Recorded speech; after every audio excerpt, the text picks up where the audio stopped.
S Yediyurappa ವಿರುದ್ಧ arrest warrant ಜಾರಿಯಾಗಿರುವ ಸುದ್ದಿ ಸಿಗ್ತಾ ಇದೆ.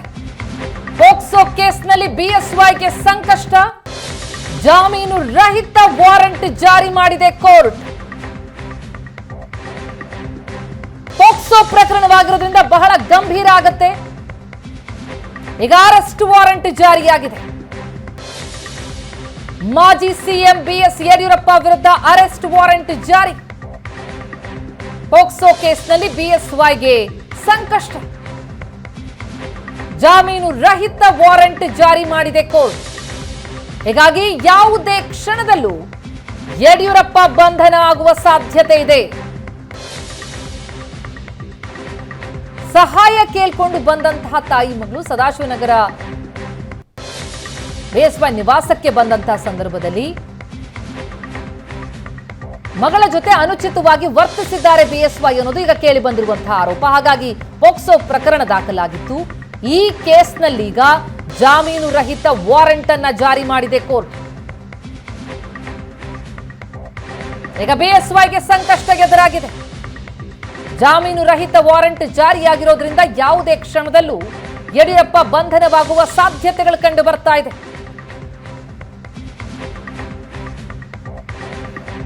ಈ ಬಗ್ಗೆ ಡೀಟೇಲ್ಸ್ ಕೊಡ್ತಾರೆ ನಮ್ಮ ರಿಪೋರ್ಟರ್ ರಮೇಶ್ ಈಗ ಸಂಪರ್ಕದಲ್ಲಿದ್ದಾರೆ. ರಮೇಶ್, ಯಾವುದೇ ಕ್ಷಣದಲ್ಲೂ ಬಿಎಸ್ವೈ ಬಂಧನ ಆಗುವಂತ ಚಾನ್ಸಸ್ ಕಂಡು ಬರ್ತಾ ಇದೆಯಾ? ಖಂಡಿತ ಪ್ರತಿಮಾ, ಇನ್ನು ಸಿಐಡಿ ಅಧಿಕಾರಿಗಳು ತನಿಖೆ ನಡೆಸ್ತಾ ಇರುವಂತಹ ಪೋಕ್ಸೋ ಪ್ರಕರಣದಲ್ಲಿ ಯಡಿಯೂರಪ್ಪ ಅವರಿಗೆ ನೋಟಿಸ್ ಅನ್ನ ಜಾರಿ ಮಾಡಲಾಗಿತ್ತು. 2 ದಿನಗಳನ್ನೇ ಅಂದ್ರೆ ನಿನ್ನೆ ವಿಚಾರಣೆಗೆ ಬರಬೇಕು ಅಂತೇಳಿ 12ನೇ ತಾರೀಕು ವಿಚಾರಣೆ ಬರಬೇಕು ಅಂತೇಳಿ ನೋಟಿಸ್ ಅನ್ನ ಜಾರಿ ಮಾಡಿದ್ರು. ಆದ್ರೆ ಯಡಿಯೂರಪ್ಪ ಅವರು ವಿಚಾರಣೆಗೆ ಬರ್ಲಿಕ್ಕೆ ನಮಗೆ ಸ್ವಲ್ಪ ಕಾಲಾವಕಾಶ ಬೇಕು ಅಂತೇಳಿ ರಿಪ್ಲೈ ಅನ್ನ ಕೊಟ್ಟಿದ್ರು. ಅದೇ ಒಂದು ಕಾರಣವನ್ನು ಇಟ್ಕೊಂಡು ಸಿಐಡಿ ಅಧಿಕಾರಿಗಳು fast track court for POCSO cases ಆ ಒಂದು ಕೋರ್ಟ್ ಮುಂದೆ ಒಂದು ನಿನ್ನೆ ಅರ್ಜಿ ಹಾಕುವ ಮೂಲಕ ಯಡಿಯೂರಪ್ಪ ಅವರ ವಿರುದ್ಧ NBW ಜಾರಿ ಆಗಬೇಕು, ಅವರನ್ನ ಬಂಧಿಸಿ ವಿಚಾರಣೆ ಮಾಡುವಂತ ಅತ್ಯಂತ ಅಗತ್ಯತೆ ಇದೆ. ಈ ಪ್ರಕರಣದಲ್ಲಿ ಸಾಕಷ್ಟು ಸಾಕ್ಷಿಗಳು ಸಿಕ್ಕಿದಾವೆ ಅನ್ನುವಂಥದ್ದು. ಅಂದ್ರೆ ಆ ಬಾಲಕಿಯ ಜೊತೆ ಮಿಸ್ಬಿಹೇವ್ ಮಾಡಿದಂತ ವಿಚಾರಕ್ಕೆ ಸಂಬಂಧಪಟ್ಟಂತೆ ಸಾಕ್ಷಿಗಳು ಸಿಕ್ಕಿದಾವೆ. ಜೊತೆಗೆ ಒಂದಷ್ಟು ವಿಡಿಯೋಗಳಿರುವಂತಹದ್ದು, ಸಾಕ್ಷ್ಯನಾಶ ಮಾಡ್ಲಿಕ್ಕೆ ಮುಂದಾಗಿರುವಂತಹದ್ದು, ಜೊತೆಗೆ ಆ ದೂರುದಾರರಿಗೆ ಸಂತ್ರಸ್ತಿಗೆ ಹಣ ಕೊಟ್ಟು ಈ ಕೇಸನ್ನ ಸಪ್ರೆಸ್ ಮಾಡುವಂತ ಕೆಲಸಗಳನ್ನು ಮಾಡುವಂತದ್ದು ಸಂಪೂರ್ಣವಾದಂತ ಸಾಕ್ಷಿಗಳು ಸಿಕ್ಕಿದಾವೆ. ಹಾಗಾಗಿ ಅವ್ರನ್ನ ಕಸ್ಟೋಡಿಯಲ್ ಇಂಟ್ರಾಗೇಷನ್ ಅತ್ಯಂತ ಅಗತ್ಯ ಇದೆ. ಆದ್ರೆ ಎಲ್ಲೊಂದ್ ಕಡೆ ನೋಟಿಸ್ ಅನ್ನ ಕೊಟ್ಟಂತ ಸಂದರ್ಭದಲ್ಲಿ ವಿಚಾರಣೆಗೆ ಬಾರದೆ ಮತ್ತೆ ಸಮಯಾವಕಾಶವನ್ನ ಕೇಳುವ ಮೂಲಕ ಈ ಒಂದು ಸಮಯದಲ್ಲಿ ಸಾಕ್ಷಿಗಳನ್ನ ನಾಶ ಮಾಡುವಂತ ಪ್ರಯತ್ನಗಳನ್ನ ಯಡಿಯೂರಪ್ಪ ಅವರು ಮಾಡುವಂತ ಸಾಧ್ಯತೆಗಳಿದೆ. ಹಾಗಾಗಿ ಅತ್ಯಂತ ತ್ವರಿತಗತಿಯಾಗಿ ಅವ್ರನ್ನ ಬಂಧಿಸುವಂತ ಅಗತ್ಯತೆ ಇರುವಂತದ್ದು. ಹಾಗಾಗಿ NBW ಅನ್ನ ನೀಡಬೇಕು ಅಂತೇಳಿ ಮನವಿಯನ್ನ ಬೆಳಿಗ್ಗೆ ಮಾಡಿದ್ರು. ಆ ಒಂದು ಸಂಪೂರ್ಣವಾದಂತ ವಾದವನ್ನ ಆಲಿಸಿದಂತ ನ್ಯಾಯಾಧೀಶರಾದಂತ ರಮೇಶ್ ಅವರು ಇವತ್ತು ಆದೇಶವನ್ನ ಮಾಡಿರುವಂತದ್ದು. ಅವರ ವಿರುದ್ಧ ಸಿಐಡಿ ಸಲ್ಲಿಸಿದಂತ ಅರ್ಜಿ ಏನಿತ್ತು NBW ನ ಕೊಡಬೇಕು ಅಂತೇಳಿ ಆ ಅರ್ಜಿಯನ್ನ ಅಲೋ ಮಾಡುವ ಮೂಲಕ NBW ಅನ್ನ ಈಗ ಹೊರಡಿಸಿರುವಂತದ್ದು. ಸೊ ಈ ಮೂಲಕ ಯಡಿಯೂರಪ್ಪ ಅವ್ರಿಗೆ ಅರೆಸ್ಟ್ ಮಾಡ್ಲಿಕ್ಕೆ ಸಿಐಡಿ ಅಧಿಕಾರಿಗಳಿಗೆ ಎಲ್ಲೋ ಒಂದ್ ಕಡೆ ಒಂದು ಬಲಾಂಶ ಅಂತ ಇರುವಂತದ್ದು. ಇದು ಕೇಸಿನ ಫ್ಯಾಕ್ಟ್ಸ್ ಆಗ್ಲಿ ಅಥವಾ ಇದನ್ನ ಟೆಕ್ನಿಕಲ್ ವಿಚಾರಗಳನ್ನ ಲೀಗಲ್ ಮ್ಯಾಟರ್ಗಳನ್ನ ಬಿಡುತ್ತು. ಮತ್ತೊಂದ್ ಕಡೆ ನೋಡಿದ್ರೆ ಇಲ್ಲೊಂದ್ ಕಡೆ ರಾಜಕೀಯವಾಗಿ ಯಡಿಯೂರಪ್ಪನವ್ರನ್ನ ಅರೆಸ್ಟ್ ಮಾಡುವ ನಿಟ್ಟಿನಲ್ಲಿ ಒತ್ತಡ ಸಿಐಡಿ ಮೇಲೆ ಇರಬಹುದು ಅನ್ನುವಂತ ಒಂದಷ್ಟು ಚರ್ಚೆಗಳು ನಡೀತಿರುವಂತದ್ದು. ಅದೇನೇ ಆದ್ರೂ ಕೂಡ ತನಿಖೆ ನಡೆಸ್ತಾ ಇರುವಂತ ತನಿಖಾಧಿಕಾರಿಗಳು ಯಡಿಯೂರಪ್ಪ ಅವ್ರನ್ನ ಅರೆಸ್ಟ್ ಮಾಡಬೇಕು, ಅದಕ್ಕೆ ಸೂಕ್ತ ಕಾರಣಗಳಿದೆ ಅನ್ನುವಂಥದ್ದನ್ನ ಕೋರ್ಟ್ಗೆ ತಿಳಿಸುವ ಮೂಲಕ ಕೋರ್ಟ್ ಅದನ್ನ ಅರೆಸ್ಟ್ ಮಾಡ್ಲಿಕ್ಕೆ ಒಂದ್ ರೀತಿ ಗ್ರೀನ್ ಸಿಗ್ನಲ್ ಕೊಟ್ಟ ರೀತಿ NBW ಹೊರಡಿಸಿರುವಂತದ್ದು ಯಡಿಯೂರಪ್ಪ ಅವರಿಗೆ ಒಂದ್ ರೀತಿ ಇದು ಹಿನ್ನಡೆ ಆದಂತೆ ಕಾಣ್ತಾ ಇರುವಂತದ್ದು. ಈ ಮಧ್ಯೆ ಯಡಿಯೂರಪ್ಪರು ಹೈಕೋರ್ಟ್ಗೆ 2 ಅರ್ಜಿಯನ್ನ ಸಲ್ಲಿಸಿದ್ದಾರೆ. ಒಂದು ನಿರೀಕ್ಷಣಾ ಜಾಮೀನನ್ನ ಕೋರಿ ಇವತ್ತು ಅರ್ಜಿಯನ್ನ ಸಲ್ಲಿಸಿದ್ದಾರೆ. ಜೊತೆಗೆ ಇಡೀ ಪ್ರಕರಣವನ್ನು ರದ್ದು ಕೋರಿ ಅರ್ಜಿಯನ್ನ ಸಲ್ಲಿಸಿರುವಂತದ್ದು. ಸೊ ಈ 2 ಅರ್ಜಿಗಳು ಹೈಕೋರ್ಟ್ ನಲ್ಲಿ ವಿಚಾರಣೆಗೆ ಬರ್ಲಿಕ್ಕೆ ಬಾಕಿ ಇರುವಂತದ್ದು. ಸೊ ಈ ಸಂದರ್ಭದಲ್ಲಿ ಫಾಸ್ಟ್ ಟ್ರ್ಯಾಕ್ ಕೋರ್ಟ್ ಈ ಒಂದು NBW ಅನ್ನ ಹೊರಡಿಸಿರುವಂತದ್ದೇನಿದೆ, ಯಡಿಯೂರಪ್ಪ ಅವರೆಲ್ಲ ಒಂದ್ ಕಡೆ ಈ ಪ್ರಕರಣದಲ್ಲಿ ಮತ್ತೆ ಜೈಲಿಗೆ ಹೋಗ್ತಾರಾ ಅನ್ನುವಂತ ನಿಟ್ಟಿನಲ್ಲಿ ಒಂದು ಅನುಮಾನ ವ್ಯಕ್ತವಾಗ್ತಿರುವಂತದ್ದು. ಆ ನಿಟ್ಟಿನಲ್ಲಿ ಪೊಲೀಸ್ ಅಧಿಕಾರಿಗಳು ಕೂಡ ಕೋರ್ಟ್ಗೆ ಕೊಟ್ಟಂತ ಒಂದಷ್ಟು ದಾಖಲೆಗಳು, ಕೇಸ್ನ ಫ್ಯಾಕ್ಟ್ಸ್ ಆಗ್ಲಿ ಅಥವಾ ಕೇಸ್ನ ಪರವಾಗಿ ವಾದ ಮಾಡಿದಂತ SPP ಅಶೋಕ್ ನಾಯ್ಕ್ ಅವರು ಕೂಡ ಇಡೀ ಪ್ರಕರಣದಲ್ಲಿ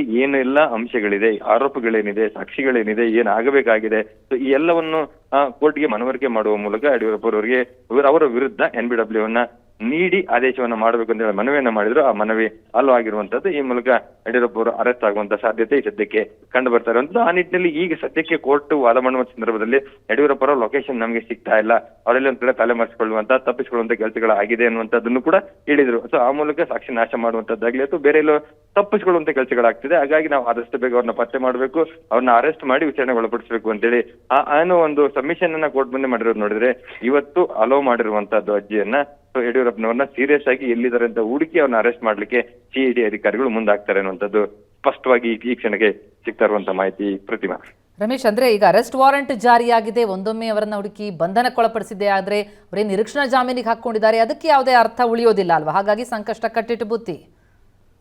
ಖಂಡಿತ ಪ್ರತಿಮಾ, ಅಂದ್ರೆ ಸಾಮಾನ್ಯವಾಗಿ ನಿರೀಕ್ಷಣಾ ಜಾಮೀನು ಅರ್ಜಿ ಸಲ್ಲಿಸುವಂತದ್ದು ಅದು ಪ್ರಕರಣದಲ್ಲಿ ಒಬ್ಬ ಆರೋಪ ಕೇಳಿ ಬಂದಂತ ವ್ಯಕ್ತಿ ಅರೆಸ್ಟ್ ಆಗೋದಕ್ಕಿಂತ ಮೊದಲು ಆ ಅರ್ಜಿ ಏನಾದ್ರೂ ವಿಚಾರಣೆ ಮುಕ್ತಾಯಾಗಿ ಆದೇಶ ಬಂದಿದ್ದೆ ಆದಲ್ಲಿ ಅವ್ರಿಗೆ ಒಂದು ಲೀಗಲ್ ಪ್ರೊಟೆಕ್ಷನ್ ಸಿಗುತ್ತೆ. ಆದ್ರೆ ಆ ಅರ್ಜಿ ಇನ್ನು ಪೆಂಡಿಂಗ್ ಇರುವಂತ ಸಂದರ್ಭದಲ್ಲಿ ಅರೆಸ್ಟ್ ಆಗಿದ್ದೆ ಆದಲ್ಲಿ ನಿರೀಕ್ಷಣಾ ಜಾಮೀನು ಅರ್ಜಿ ತನ್ನ ಅಸ್ತಿತ್ವವನ್ನ ಕಳೆದುಕೊಳ್ತದೆ. ಆದ್ರೆ ಮತ್ತೊಂದು ಇಡೀ ಪ್ರಕರಣವನ್ನು ರದ್ದು ಕೋರಿ ಸಲ್ಲಿಸಿರುವಂತ ಅರ್ಜಿ ಒಂದೇನಿದೆ ಅದರ ವಿಚಾರಣೆ ಕೂಡ ನಡೀತದೆ. ಅರೆಸ್ಟ್ ಆದ ಒಂದ್ ವೇಳೆ ಆ ಸಮಯಕ್ಕೆ ನಾಳೆ ಮಧ್ಯಾಹ್ನದ ಹೊತ್ತಿಗೆ ಈ ಅರ್ಜಿ ವಿಚಾರಣೆಗಳು ಹೈಕೋರ್ಟ್ ನಲ್ಲಿ ಬರುವಂತ ಸಾಧ್ಯತೆಗಳಿರುವಂತದ್ದು ಸದ್ಯಕ್ಕೆ. ಸೊ ಅಷ್ಟರ ಒಳಗಾಗಿ ಯಡಿಯೂರಪ್ಪನವರು ಅರೆಸ್ಟ್ ಆಗಿದೆ ಅದರಲ್ಲಿ ಅದರಿಂದ ತಪ್ಪಿಸ್ಕೊಳ್ಳಿಕ್ಕೆ ಲೀಗಲಿ ಒಂದಷ್ಟು ಕಷ್ಟ ಆಗುತ್ತೆ. ಅದಾದ ನಂತರ ಬಂಧನ, ಆ ವಿಚಾರಣೆ, ಅವರು PC, JC ಈ ರೀತಿಯಾದಂತ ಪ್ರಕ್ರಿಯೆಗಳು ನಡೀತಾನೆ ಹೋಗುತ್ತೆ. ಆದ್ರೆ ಎಲ್ಲೋ ಒಂದ್ ಕಡೆ ನಾಳೆ ಹೈಕೋರ್ಟ್ ನ ಮುಂದೆ ಮಧ್ಯಾಹ್ನ ವಿಚಾರಣೆಗೆ ಬರುವುದರ ಒಳಗಾಗಿ ಅವರು ಏನು ಪೊಲೀಸರಿಗೆ ಸಿಕ್ಕಿದ್ದೆ ಅದಲ್ಲಿ ಸಾಕಷ್ಟು ಸಂಕಷ್ಟ ಆಗುತ್ತೆ. ಆ ನಿಟ್ಟಿನಲ್ಲಿ ಎಲ್ಲ ಒಂದ್ ಕಡೆ ಈಗ ಯಾರಿಗೂ ಸಿಗದೆ ಎಲ್ಲ ಒಂದ್ ಕಡೆ ಎಲ್ಲಿದ್ದಾರೆ ಅಂತ ಕೂಡ ಗೊತ್ತಾಗ್ತಾ ಇಲ್ಲ ಅನ್ನುವಂಥದ್ದು CID ಮೂಲಗಳು ಹೇಳ್ತಾರೆ. CID ಮೂಲಗಳು ನಾಳೆ ಈ ಕ್ಷಣದಿಂದನೇ ಎಫರ್ಟ್ ಅನ್ನ ಹಾಕ್ತೇವೆ. ಆ ಕಾರಣಕ್ಕಾಗಿ ನಾವು ಕೋರ್ಟ್ ಮೆಟ್ಟಿಲೇರಿ ಅವ್ರಿಗೆ ಅವ್ರ ವಿರುದ್ಧ NBW ನ ಕೇಳುವಂತ ಪ್ರಯತ್ನಗಳಾಗಿದೆ. ನಮ್ಮ ಮನವಿಯನ್ನ ಕೋರ್ಟ್ ಪುರಸ್ಕರಿಸಿದೆ. ಹಾಗಾಗಿ ಅವ್ರನ್ನ ಹುಡುಕಾಟ ಮಾಡುವಂತ ನಿಟ್ಟಿನಲ್ಲಿ ತಮ್ಮ ಎಲ್ಲ ಎಫರ್ಟ್ ಅನ್ನ ಹಾಕುವ ಮೂಲಕ ಅವ್ರನ್ನ ಹುಡುಕ್ತೇವೆ, ಅವ್ರನ್ನ ಅರೆಸ್ಟ್ ಮಾಡ್ತೇವೆ ಅನ್ನುವಂತ ಒಂದು ವಿಶ್ವಾಸವನ್ನ CID ಅಧಿಕಾರಿಗಳು ವ್ಯಕ್ತಪಡಿಸ್ತಾ ಇರುವಂತಹದ್ದು. ಪ್ರತಿಮಾ. ಥ್ಯಾಂಕ್ ಯು ರಮೇಶ್ ತಮ್ಮ ಮಾಹಿತಿಗೆ.